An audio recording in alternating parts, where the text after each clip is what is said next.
Hello, divine creations, divine marvels, children of God. Thank you so much for dropping by this video. Thank you to those who are joining in live.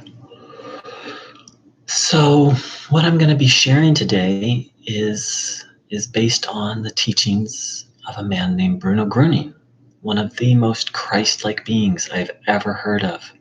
And when I say Christ-like, I'm being literal. He would say to paralyzed people, he would say, stand up. And paralyzed people would stand up and walk. Blind people would regain their vision. Sometimes he would just say to people, you're not sick, you're healthy. And their illness would vanish. This happened literally tens of thousands of times. And during this meeting, and during this video, I invite you to do something that maybe is new for you. And it's one of the things that he taught. And it's actually common to many traditions, and that's that there is an energy or a grace or a force, a power that we can all take in for our health, our healing, our wellness, vitality, and ultimately what could be called liberation, salvation, or enlightenment. And it's very simple. We observe the body with the will to absorb this energy. So during this time together, I invite you to close your eyes, listen, and observe your body, intending to take in positive life healing energy. For more information, you can see my website, www.thehealingstream.org. For more information about Bruno Gröning or how to take this energy in. So I've been really sitting with what it is, what's it like to be a human being? Like, it's what we do every day. Like every day that's what we're doing, right? We're being human beings. But have we ever asked ourselves, what's it like? Like, what's my experience like being a human being? And even more deeply, what is it that I want and need as a human being? And I want to take it even deeper than that, because we go through our day having many, many wants and many things that we might say we need. Like, I need some chocolate, which we don't actually need chocolate, though it sure can feel like it sometimes. But there are things that we need, and there are to thrive, to be happy. And the question is, what are those things? But even more so, I want to ask, underneath all those desires and wants, I'm not saying there's anything wrong with desires and wants, just inviting all of us to inquire a little bit. What's our deepest yearning? Our deepest desire? Is there one thing? What's our deepest heart wish? It's a fascinating question. I spend my days asking myself, what do I want, and pursuing it, and or doing things, from the past. I've decided, for example, I want to offer these meetings. I decided that in the past, and here I am doing that, following a desire. But what's underneath it all? Is there? Do we have a deepest yearning? But it's a process. For a very long time, I believed my deepest yearning was for a spiritual partnership, meaning a romantic relationship that was based on spiritual principles. And I can say to some extent that's still very, very strong within me. It's still a very driving force in my life, but I've recognized that there's even something deeper than that. There were many years where I said, all I want is God. All I want is to be enlightened. And there's some truth to that. I think many of us on the path have felt that or thought that. And here we are as human beings with all these desires, with the pleasure and pain of life, with the victories and the intense challenges, the joys.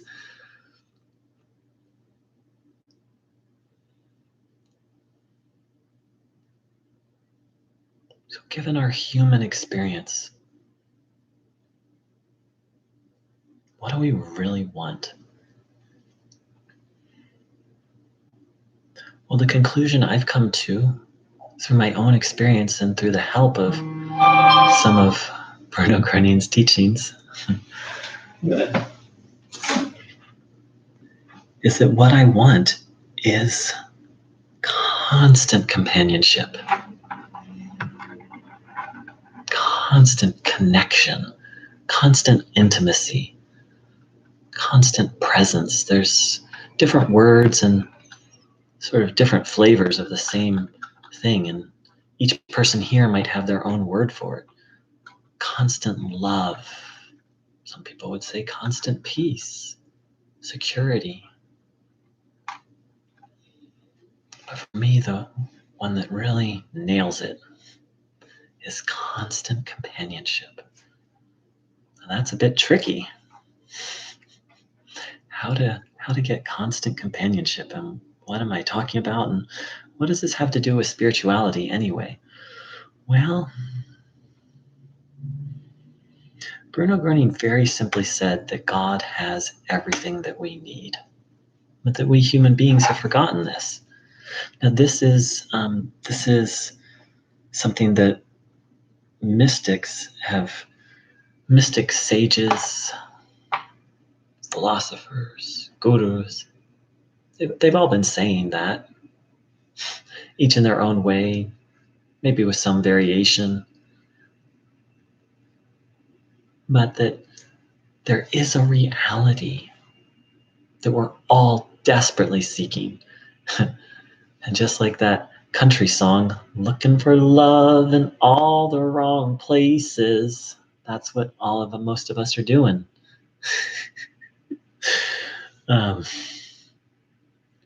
We're desperately hungry and thirsty for something. And it's like we're desperately hungry and thirsty, and we're going to a hardware store. And maybe they have some fried corn nuts there. And or even worse, we're going to a clothing store where they don't have any food or drink. But that's not to say that through our lives we don't have pleasant experiences. Not at all. Those of you who've watched my channel or know me a little bit, know that I'm an explorer. I love to play and dance and travel. I love enjoying life. And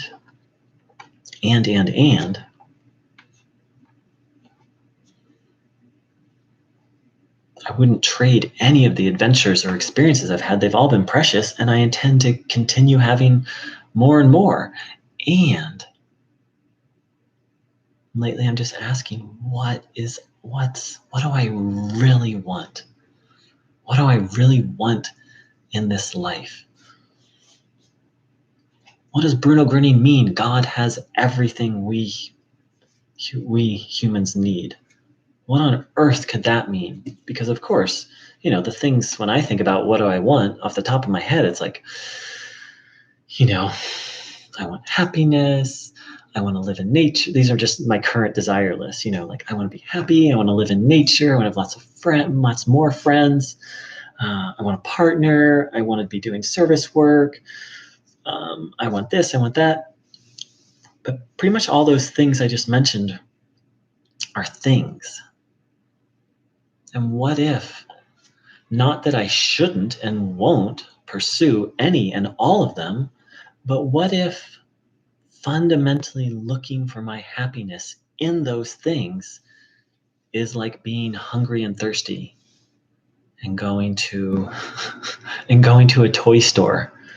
Oh no, a toy store might have some candy. So let's say a clothing store. Going to a clothing store to satisfy myself.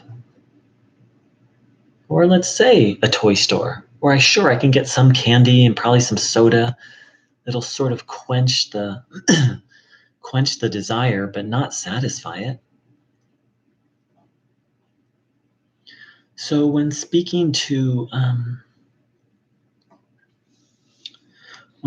someone, Bruno Gröning once said, and one of the key parts of his teaching was taking in this energy, and as he said, to be connected, linked, joined, united with God. That is everything. And so he once said, you need to, I'm going to paraphrase it, but in essence, you need to yearn for this divine energy. In essence, yearn for the energy of God the same way a husband and wife yearn for each other sexually. That's how intense we need to yearn for God. So that can let us know,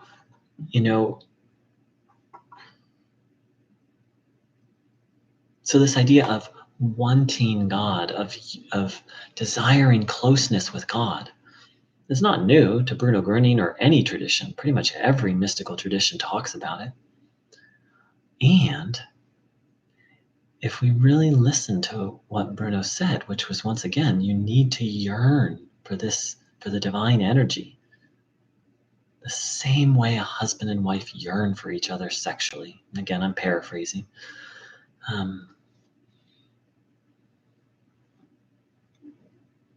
If we're not yearning for God in that way, or this divine energy in that way, then we don't understand God or the divine energy.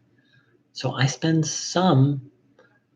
working at this for a little bit of time, and I spend some time every day yearning for God with all my heart. I can't say quite to the point in which I would yearn for a partner sexually.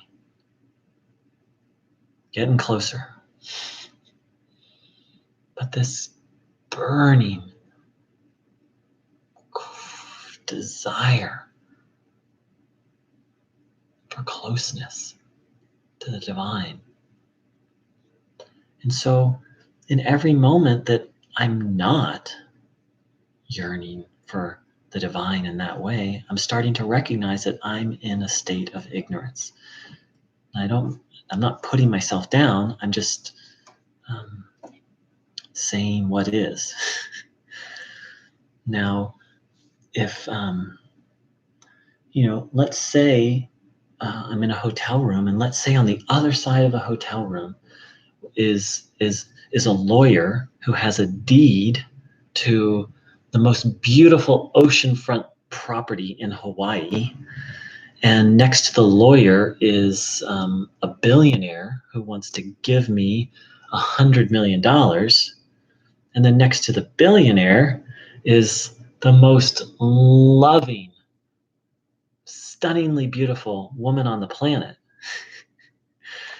And I'm just sitting here and not running towards that side of the room, then I'm in a state of ignorance. The question is the same thing true towards God? Because it's like, if it was like, if those people just walked in the door and they were like, if you want these things, I would obviously need to get to know the woman a little bit, but the other two, I'm clear that I want, and I'm clear that I want to get to know this person, this huge-hearted, stunningly beautiful woman, and they were like, and you have 3 seconds to get over here. It'd be like out of the chair over there in 1 second. All of us would, and you might need to change. It might be. We each have different life circumstances. We each want different things. You can sort of fill in. You can fill in your own what 3 things you would put over there. But wouldn't we be over there in a heartbeat? Maybe half a heartbeat.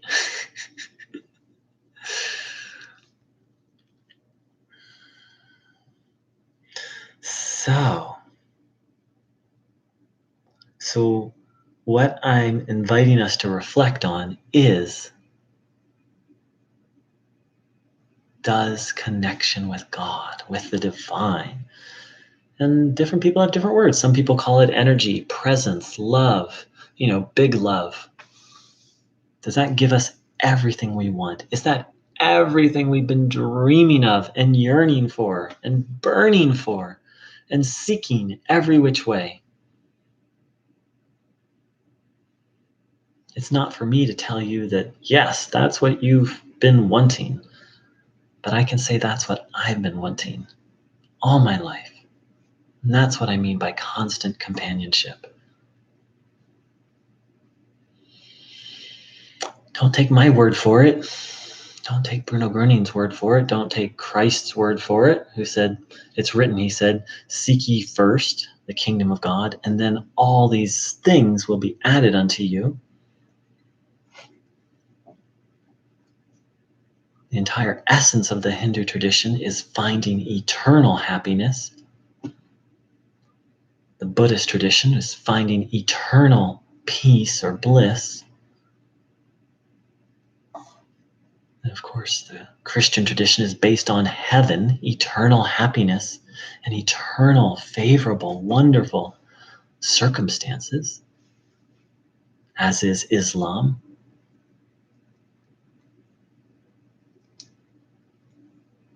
I'm not familiar enough with Judaism to comment on sort of the end goal that Judaism points to.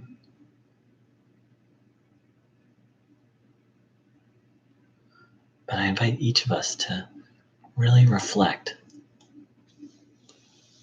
what on earth, and it might not be something on earth, do we want more than anything else?